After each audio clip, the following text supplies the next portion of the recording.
Policy launching કાર્યક્રમમાં આપણી સૌની સાથે મંચ ઉપર ઉપસ્થિત મારા સાથી નાયબ મુખ્યમંત્રી શ્રી હર્ષભાઈ સંઘવી, મારા સાથી મંત્રી શ્રી અર્જુનભાઈ મોઢવાડિયા, રાજ્યના મુખ્ય સચિવ શ્રી M.K. દાસ, નાણાં વિભાગના અધિક મુખ્ય સચિવ શ્રી ટી નટરાજન, ઉદ્યોગ વિભાગના અધિક મુખ્ય સચિવ શ્રીમતી મમતા વર્મા, સાયન્સ એન્ડ ટેકનોલોજી વિભાગના સચિવ શ્રી પી ભારતી, આમંત્રિત સર્વે મહાનુભાવો, પ્રેસ મીડિયાના મિત્રો, સૌને મારા નમસ્કાર.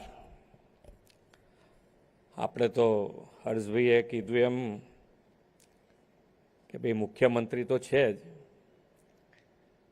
પણ આપણા વડાપ્રધાન શ્રીનું કાર્ય મંત્ર છે કે સૌનો સાથ, સૌનો વિકાસ, સૌનો વિશ્વાસ અને સૌનો પ્રયાસ. એટલે બધી જ ક્રેડિટ અહીંયા બેઠેલા અને ગુજરાતના તમામને ક્રેડિટ જાય કે બધાએ એકબીજા ઉપર વિશ્વાસ અને સાથે ચાલ્યા એટલે આ ગુજરાત આટલું આગળ વધી રહ્યું છે. વિશ્વ નેતા અને વડાપ્રધાન શ્રી નરેન્દ્રભાઈ મોદી સાહેબ જેવું એક વિઝનરી નેતૃત્વ મળે તો કેવા ક્રાંતિકારી પરિણામો આવી શકે તેનું ઉત્તમ ઉદાહરણ આજનો આ કાર્યક્રમ છે. કોઈપણ સમાજ અને અર્થતંત્રની અસરકારકતા માટે સાયન્સ અને ટેકનોલોજી મહત્વના છે. શ્રી મોદી સાહેબે 12 વર્ષના સુશાસન કાળમાં સાયન્સ એન્ડ ટેકનોલોજીને માત્ર લેબોરેટરી પૂરતા મર્યાદિત રાખ્યા નથી, રાષ્ટ્રના વિકાસના મુખ્ય આધાર બનાવ્યા છે. તેમણે સમય કરતાં 2 કદમ આગળનું વિચારીને ઇનોવેશન તથા ટેકનોલોજીનો સંગમ કર્યો અને વિકસિત ભારત માટેનું એક સંગીન ડિજિટલ ઇન્ફ્રાસ્ટ્રક્ચર ઊભું કર્યું છે. ડિજિટલ વ્યવસ્થામાં સૌથી મહત્વની પાયાની બાબત ડેટા છે અને ડેટા જ વિકસિત ભારતના આર્થિક વિકાસનો નવો આધાર બની રહ્યો છે. આપણી આ વિકાસ યાત્રા digital economy, AI, cloud computing, electronics ઉત્પાદન સહિતના ઇમર્જિંગ સેક્ટરને નવી ગતિ આપે છે.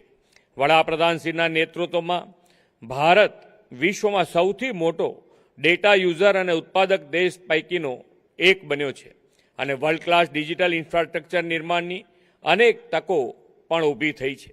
શ્રી મોદી સાહેબે આ વર્ષના કેન્દ્રીય બજેટમાં દેશને ક્લાઉડ અને AI ઇન્ફ્રાસ્ટ્રક્ચર માટે ગ્લોબલ હબ બનાવવાનો માર્ગ મોકળો કર્યો છે. ડેટા સેન્ટર ઇન્ફ્રાસ્ટ્રક્ચરની વૈશ્વિક કામગીરી માટે 20 વર્ષનો ટેક્સ હોલિડે આપેલો છે.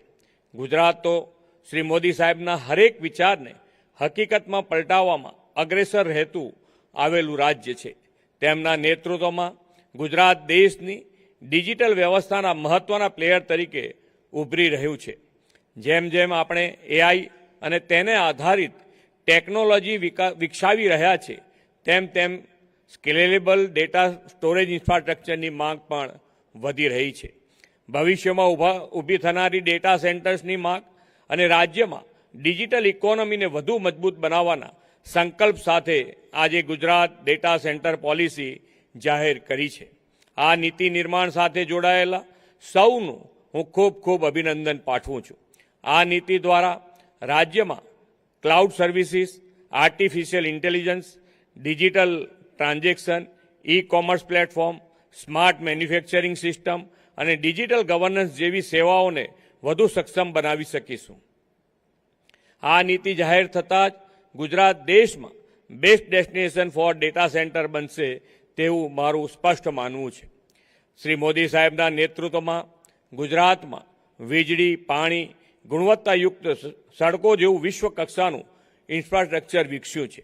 ગિફ્ટ સિટી દેશના ફિનટેક કેપિટલ તરીકે પ્રસ્થાપિત થયું છે. સાથે જ GCC પોલિસી હેઠળ ગિફ્ટ સિટીમાં ગ્લોબલ કેપેબિલિટી સેન્ટરને પ્રોત્સાહન આપી રહ્યા છે. ગિફ્ટ સિટીમાં કાર્યરત થયેલું AI સેન્ટર ઓફ એક્સલન્સ નવા સોલ્યુશન્સ માટે તેમજ નિષ્ણાતો, વ્યવસાયો અને સ્ટાર્ટઅપને એક સાથે લાવવાનું મહત્વનું પ્લેટફોર્મ છે. સાણંદ ધોલેરા દેશના સેમિકન્ડક્ટર કેપિટલ બનવાની દિશામાં આગળ વધી રહ્યા છે. આ તમામ પાસાઓના કારણે ગુજરાત ડેટા સેન્ટર માટે પણ બેસ્ટ ચોઇસ બનવાનું છે, તેમાં કોઈ શંકા નથી. ઉદ્યોગની પર્યાવરણ પર ઝીરો ઇફેક્ટ હોય અને આપણા ઉત્પાદનમાં ઝીરો ડિફેક્ટ હોય તેવો આપણો ધ્યેય છે. આજે જાહેર થયેલી ડેટા સેન્ટર પોલિસી દ્વારા ટેકનોલોજીમાં શ્રેષ્ઠતા અને પર્યાવરણ પ્રત્યેની જવાબદારીને સમાન મહત્વતા આપતા ઇન્વેસ્ટમેન્ટને પ્રોત્સાહન આપવામાં આવી રહ્યું છે. રાજ્ય સરકાર લોંગ ટર્મ અને સસ્ટેનેબલ ડેવલપમેન્ટ માટે કટિબદ્ધ છે તે આ બાબત પોલિસીમાં સ્પષ્ટ દેખાય છે. ગુજરાત ડેટા સેન્ટર પોલિસી માત્ર ગુજરાત જ નહીં, દેશના ભવિષ્યના વિકાસને ગતિ આપશે અને ન્યૂ જનરેશન ડિજિટલ ઇન્ફ્રાસ્ટ્રક્ચર ડેવલપમેન્ટને વેગ આપશે. તેમ તમે પણ ગુજરાતની ગ્રોથ સ્ટોરીનો હિસ્સો બનીને વિકસિત ગુજરાતથી વિકસિત ભારતમાં યોગદાન આપતા રહેશો. ભારતને વિશ્વના સોફ્ટ પાવર લીડર અને નોલેજ બેઝડ ઇકોનોમીમાં અગ્રેસર બનાવવામાં પણ ગુજરાત લીડ લઈ રહ્યું છે. આવનાર દિવસોમાં આ નવી ટેકનોલોજી અને ઇનોવેશન રાજ્યમાં અર્થતંત્રનું બેકબોન સાબિત થશે. ગુજરાત દેશનું ટેક એન્જિન બને એમાં આપ સૌનું યોગદાન મળતું રહેશે એવા વિશ્વાસ સાથે વિરમું છું. ભારત માતા કી જય. વંદે માતરમ. જય જય ગરવી ગુજરાત.